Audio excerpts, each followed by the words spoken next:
Dr. Elizabeth Kendall, a senior research fellow in Arabic and Islamic studies at Pembroke College at Oxford University. Thanks very much for coming in to talk to us. So what do you think it means for Yemen now that Saleh has been killed in this way? Well, the implications are quite hard to tell at this stage, but I think we can draw three broad conclusions. I think it's likely that the war is going to become more sectarian. And the reason for that is that although Saleh was Zaydi, which means some kind of branch of Shiism, like the Houthis, his rhetoric was very much secular. It was about a civil society, a secular state. Now that he's removed, it does leave the field wide open to the increasingly religious rhetoric of Abdul Malik al-Houthi. So where do you... I mean, his supporters that he'd kind of put in alliance with the Houthis, where do they go now? I mean, who do they align behind? That's a difficult question. I think it's likely that his supporters align behind the coalition because he had announced that he himself had aligned behind the coalition over the weekend.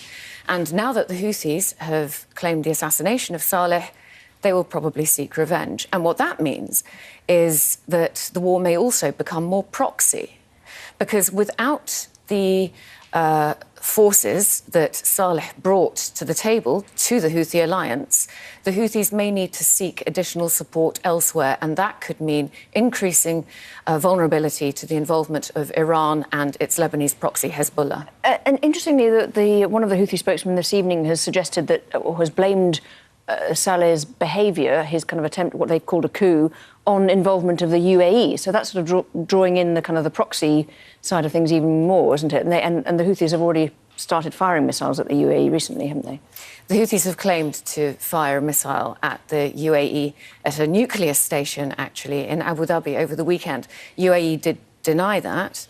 But it does seem that Houthi anger is being turned not just to Saudi Arabia, but now also much more to UAE. So, yes, the conflict is likely to escalate. So what do you think happened? Do you think Saleh underestimated the power of the Houthis? Or do you think, I mean, what do you think led to his killing in this way?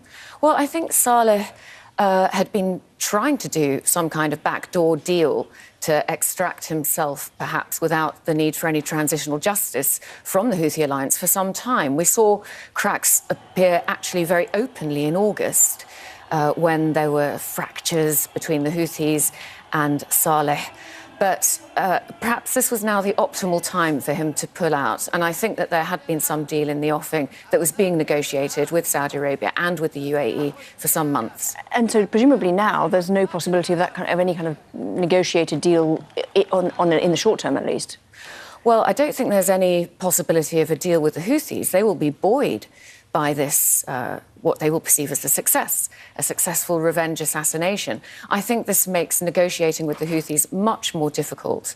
And as a result, it really makes the UN position, the United Nations position, and its Resolution 2216 quite untenable. Dr. Elizabeth Kendall, thank you very much indeed for coming to talk to us. Thank you. Thank you for inviting me.